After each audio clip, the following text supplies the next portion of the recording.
एक किसान के पास बहुत सी मुर्गियां थीं, जो रोज बहुत सारे अंडे देती थीं। उसी किसान के पास कई कबूतर भी थे और वे भी अंडे देते थे।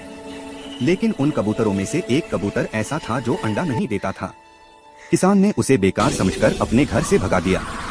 उदास कबूतर रोता हुआ पास के घर में रहने वाली एक मुर्गी के पास पहुंचा और अपनी सारी कहानी उसे सुना दी। मुर्गी को कबूतर पर दया आ गई। उसने कहा, हर किसी की कीमत सिर्फ अंडे देने से नहीं होती। मुर्गी कबूतर को अपने घर ले आई और उसे अपने साथ रहने दिया। कुछ समय बाद कबूतर ने घर की रखवाली करना शुरू कर दी और मुर्गियों को खतरे से बचाने लगा। तब सबको समझ आया कि हर किसी की कोई न कोई खासियत होती है। कहानी की सीख, किसी को भी उसकी कमजोरी की वजह से नहीं ठुकरा